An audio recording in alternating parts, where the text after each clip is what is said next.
L'actualité économique et sociale avec deux invités. Aujourd'hui, Jean-Claude Fontanive, le président de l'agence NextSea. Bonjour Jean-Claude, et Paul Shane du Luxembourg Stock Exchange qui est en direct, en duplex avec nous. Merci. Messieurs, vous nous annoncez ce matin, Jean-Claude Fontanive, avoir conclu donc un partenariat. Oui, bonjour. C'est extrêmement important dans le cadre effectivement de tout ce qui s'est passé au niveau européen dans le cadre du Green New Deal, avec les milliards qui se déversent effectivement au niveau européen. 2, en France plus particulièrement sur les investissements durables et responsables, et dans le cadre du plan de relance lié effectivement à cette activité-là. Un point qui est tout à fait important, c'est que après avoir regardé énormément de personnes et avoir travaillé sur ce sujet, il est important que la finance verte et les investissements durables sont considérés spécifiquement pour des spécialistes et non pas effectivement pour l'ensemble effectivement de la population. Or, ce que j'ai compris, c'est qu'il fallait rendre compréhensible l'ensemble de la finance verte et des investissements durables à travers effectivement les collectivités locales et territoriales et les entreprises. D'où cet accord avec le Luxembourg Stock Exchange, principalement le Green Stock Exchange. Question pour Jean-Claude Fontanive concernant les cours sur la finance durable qui vont être mis en place avec votre agence. Quels sont-ils et quels enjeux? Alors, premièrement, les cours sont déjà consacré à l'ensemble effectivement à la fois des collectivités locales et territoriales sur effectivement les finances vertes et le développement durable.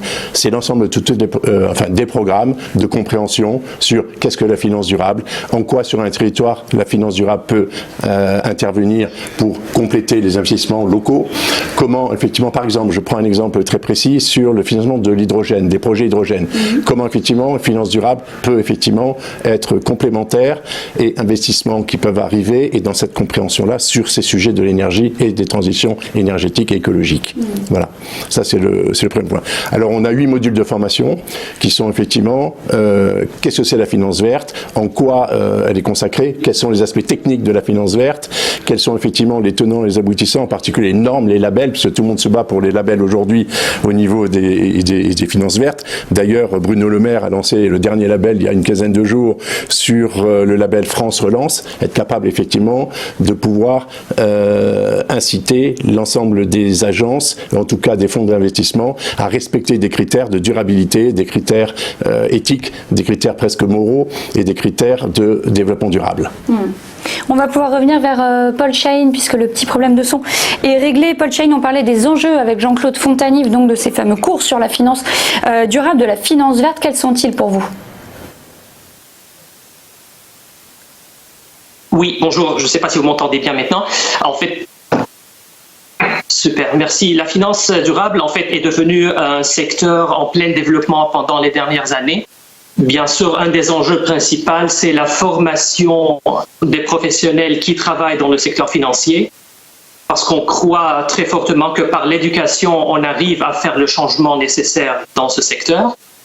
Et donc, dans un domaine comme la finance durable, où il y a pas mal des acronymes, pas mal de termes qui se trouvent dans le marché, qui rend un tout petit peu la compréhension pas très facile à tout le monde, nous croyons que le partage des connaissances que nous avons ici à la Luxembourg Green Exchange est nécessaire pour former, sensibiliser les travailleurs dans ce secteur.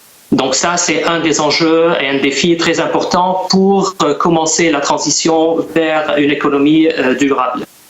Et ce partenariat conclu avec l'agence de Jean-Claude Fontanive, avec NextSea, qu'est-ce qu'il peut vous apporter? Quels sont les intérêts?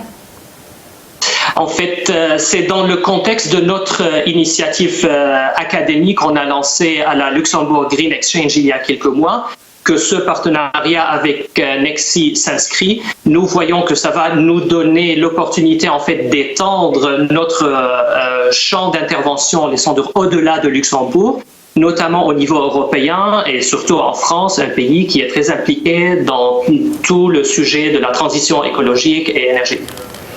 Alors Jean-Claude Fontanive, est-ce que la France est suffisamment impliquée, comme le disait Paul Shane, dans cette finance verte, dans ces développements ?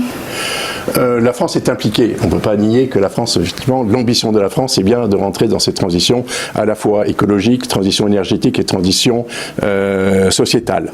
Cependant, il faut avoir une certaine acceptabilité sociale dans le cadre, effectivement, de ces grandes transformations que nous vivons aujourd'hui. Ces grandes transformations, elles doivent être supportées par une compréhension et par des connaissances. Et là, on est vraiment sur les vecteurs de transmission de la connaissance et des savoirs sur ces sujets pour que chaque projet puisse être accepté dans un environnement et qui est compréhensible pour tous. Et ça, c'est un point qui est tout à fait important, c'est que la finance verte, ça ne doit pas être que pour des initiés, ça doit effectivement être pour tous ceux qui s'approprient aujourd'hui ces transformations-là, que ce soit les élus, que ce soit les collectivités locales, que ce soit les entreprises. Pourquoi finalement? C'est qu'on a tous un objectif commun, qui est l'objectif d'atteindre effectivement zéro carbone en 2050 et travailler sur ces sujets-là. Et la finance prend un rôle extrêmement important, on le voit aujourd'hui, plus particulièrement la finance verte. Et comment effectivement être certain que c'est bien de la finance verte ou l'investissement durable qui rentre effectivement dans des panels